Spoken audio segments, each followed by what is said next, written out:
Ever have one of those moments where you look around, heart pounding, and wonder how you ended up here?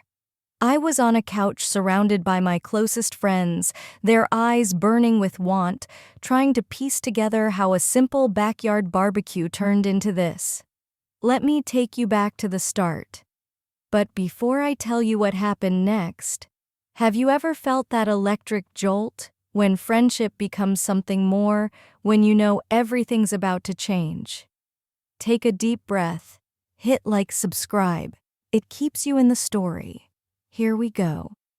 I didn't expect anything wild, just a regular Saturday barbecue in Austin, cheap beer burgers sizzling, the usual crew sprawled around pretending we weren't all itching for something to break the monotony. Lately, everything felt stale, same conversations, same routines, same faces. But that night, something was different. Maybe it was how Nora hugged me, her arms lingering, hands resting on my waist a beat too long, her knowing smile cutting through me. Or how Jack the quiet watcher fixed me with a look that sent a slow, deliberate heat curling through my gut. I don't know, but the moment I stepped into that backyard, the air crackled, charged with something new. I knew things were about to shift, and I didn't know how far they'd go. It started small, a glance held too long, a touch that wasn't quite innocent, teasing words that could pass as playful but weren't.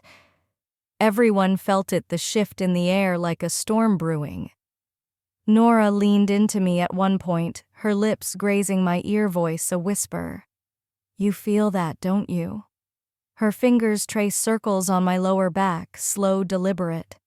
I felt it, and judging by Jack's parted lips, his hungry stare, I wasn't alone.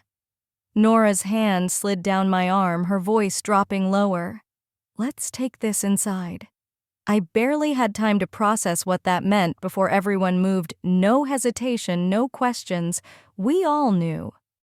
When Jack's lips brushed my neck, I knew this wasn't just a friendly gathering anymore. My body hummed, alive with the heat building between us. I shivered, not from fear, but from the raw unpredictability of it all.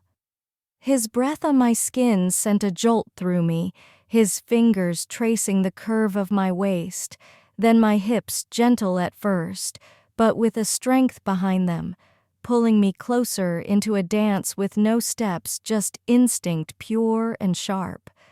I didn't know if I wanted to pull back or press into him harder, but his body against mine, every inch set me alight, new and familiar all at once. The thrill mixed with heat, dizzying, consuming. Then Nora, just as curious, just as eager, slid her hand across my thigh, leaning in to kiss my ear. "This is what you want, isn't it?" she whispered, her fingers moving faster, teasing, making me tremble. I nodded, breath quickening, unsure if I was asking permission or claiming my own desire. The unspoken invitation was clear. The tension in the room spiked, electric, undeniable. Before I knew it, I was surrounded. Ethan, who'd been laughing with us earlier, moved closer, his hand grazing my arm, sending warm waves through me. His touch was subtle but sharp, testing, waiting for my reaction. His fingers traced the side of my neck, and I tilted my head back, heat flooding my core. No one held back, hands everywhere, slipping under my dress, exploring skin, pulling bodies closer, pushing them apart. It was chaos, but the kind that felt right, like the world was spinning, and we were all caught in its pull. The energy shifted, and we weren't just friends drinking anymore. We were something else entirely. Lips grazed my collarbone, hands roamed my skin, and in the haze I couldn't tell who was where or what was whose. All I felt was heat touch the pull to let go. I don't know how we ended up on the couch, but there I was, caught between Jack and Ethan, their hands gliding over me, teasing, testing. My heart pounded, excitement building with every light touch, every brush of lips against my skin.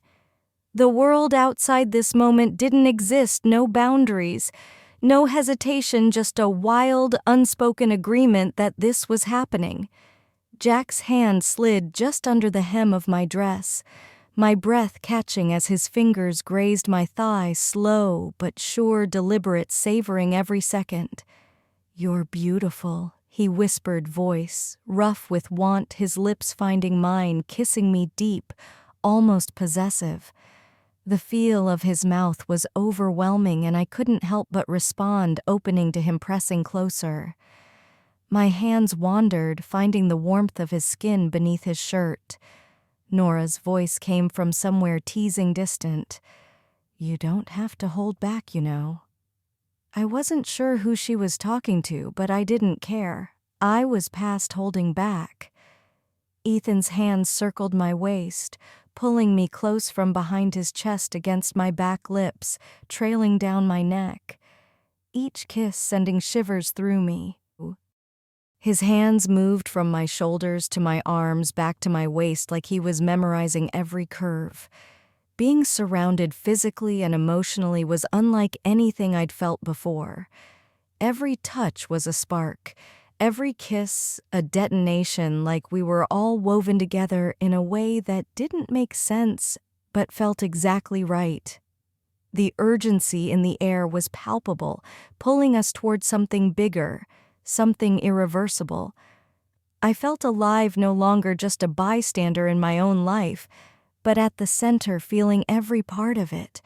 The pleasure, the way we all came together, wasn't just physical. It was deeper, raw, real. I woke to the soft hum of morning sunlight slipping through the blinds, casting warm streaks across the room. For a moment it felt surreal, the rush of last night, how it unfolded so easily, so wildly. Lying there, tangled in the quiet aftermath, I felt different. The ache in my muscles, the weight of Jack's arm around me felt strangely right, like I'd reclaimed a piece of myself I'd forgotten. I wasn't sure what to do with it, but that simple barbecue had turned into something electric, something that stirred feelings I didn't know I'd buried. Was it just a fleeting escape, or had I found something I'd been missing too long? I didn't know, but I didn't regret a single second. As the world outside moved on, I lay there letting myself feel it all, no judgment. It wasn't just physical, it opened me up, reminded me what it felt like to be wanted, to be alive. Maybe that was enough for now. I didn't need answers, just the freedom to embrace whatever came next. So, have you ever been swept up in something you didn't expect, something that felt so right? Tell me in the comments. If you like this story, hit like, subscribe, because sometimes the best moments are the ones you don't see coming. Until next time, stay open to the unexpected.